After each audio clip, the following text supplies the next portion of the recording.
నమస్తే మేడం. నమస్తే మేడం, ఈరోజు మన ప్రేక్షకుల కోసం ఎలాంటి మేకింగ్ అంటే ఏం చూపించబోతున్నాం? మనం యాక్చువల్లీ ఈరోజు బర్నింగ్ టాపిక్ ఇష్యూ ఏంటంటే జాయింట్ పెయిన్స్. అవును, మోకాలు నొప్పులు. చిన్న లేదు పెద్ద లేదు, అందరికీ మోకాలు నొప్పులు. కావాలంటే ఇమీడియట్ పెయిన్ కిల్లర్స్ వేసుకోవడం, టాబ్లెట్ వేసుకోవడం, తర్వాత దాని నుంచి వచ్చే ప్రాబ్లమ్స్ని ఫేస్ చేయలేక ఇబ్బంది పడడం, లేదు వేసుకుంటే ప్రాబ్లం అవుతుంది అని చెప్పి అట్లాగే నొప్పితోనే సఫర్ అవుతూ తిరుగుతూ ఉండడం, ఇది జరుగుతుంది. ఆయుర్వేదిక్లో మనం కొంచెం పెయిన్ కిల్లర్ లాగా లోకల్ ఇన్ఫ్లమేషన్ తగ్గించి, వాపుని తగ్గించి పెయిన్ కిల్లర్ లాగా ఉపయోగపడే ఇంట్లో చేసుకోగలే ఒక చిన్న రెమెడీ చెప్తాను. Sure madam. సో ఇదేంటంటే అందరికి హెల్ప్ఫుల్ అవుతుంది. బట్ కాకపోతే ఏంటంటే ఇవన్నీ ఏంటంటే మనకు అప్పటికప్పుడు పెయిన్ తగ్గిస్తాయి. బట్ కంప్లీట్ రిలీఫ్ రావాలి, కంప్లీట్ సొల్యూషన్ కావాలంటే ఒక మంచి ఆయుర్వేదిక్ డాక్టర్ వెళ్తే కనుక దీనికి మంచి ట్రీట్మెంట్ ప్రొసీజర్స్ ఉన్నాయన్నమాట. ఈ జాయింట్ పెయిన్స్ కి మనకి ఏదైతే అరిగిపోయిందో ఆ టిష్యూని రీజనరేట్ చేయడానికి కానీ, ఆ కార్టిలేజ్ టిష్యూ, ఆ సైనోవియర్ ఫ్లూయిడ్ ని రీజనరేట్ చేయడానికి కానీ, వీటన్నిటికీ మంచి ట్రీట్మెంట్ ఆప్షన్స్ ఉన్నాయి ఆయుర్వేదిక్ లో. సో ఇదేంటంటే మనకి నొప్పి తగ్గడానికి, అక్కడ ఉండే వాపు ఏదైతే ఉందో అది తగ్గడానికి కూడా చాలా బాగా హెల్ప్ఫుల్ అవుతుంది. ఈరోజు మనం చెప్పే రెమెడీ. దీనికోసం ఏంటంటే మనం ఒక పౌడర్ తయారు చేసుకోవచ్చు. దీంట్లో నేను ఇప్పుడు చూపించేవి ఏంటంటే 4 ఇంగ్రీడియంట్స్. దీంట్లో అజమోదా అంటాం ఆయుర్వేదిక్ లో, వాము. నెక్స్ట్ మరీచా అంటే కనుక మిరియాలు అందరి ఇంట్లో అవైలబిలిటీ ఉంటాయి కదా, సో మిరియాలు.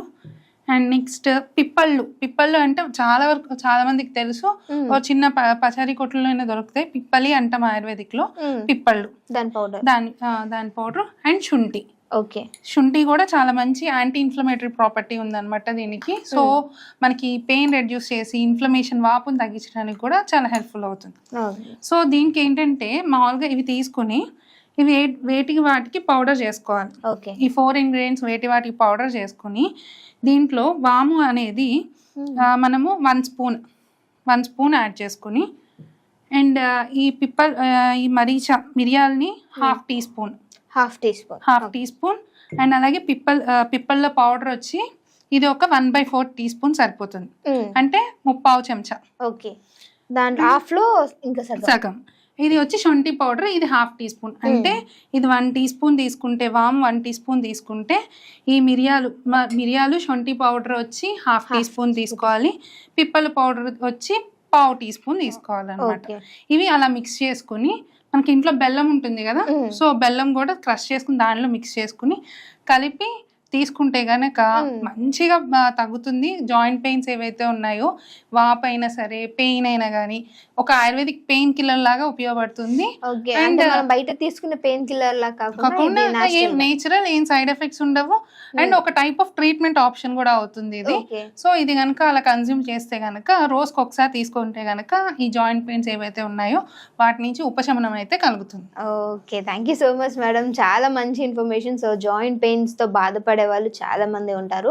సో అలాంటి వాళ్ళ కోసం ఇది న్యాచురల్ గా దొరికేటువంటిది. పెయిన్ కిల్లర్స్ యూజ్ చేయకుండా మన ఇంట్లోనే మనమే తయారు చేసుకుని దీన్ని తీసుకున్నట్లయితే ఈ పెయిన్ అనేది ఇన్స్టాంట్ గా రిలీఫ్ పొందే అవకాశం అనేది ఉంటుంది. సో మరి చాలా మంచి ఇన్ఫర్మేషన్ ఇచ్చారు. So thank you so much madam. And ఇంకో వీడియోతో మళ్ళీ మీ అందరి ముందుకు వస్తాం. అండ్ మర్చిపోకుండా మీరు యూజ్ చేసినట్లయితే మీ రిజల్ట్ అనేది కింద కామెంట్ చేయండి. మీకు ఇంకేమైనా హెల్త్ పరంగా వీడియోస్ కావాలి అంటే డెఫినెట్గా కింద కామెంట్ చేసి అడిగినట్లయితే సో దాని రిలేటెడ్ వీడియోస్ చేయడానికి, దాని మెడికల్ ప్రాపర్టీస్ ఎలా ఉంటాయో మేడం వాళ్ళతో మాట్లాడి నేను వీడియోస్ చేయడానికి ట్రై చేస్తాను. Thank you so much for watching.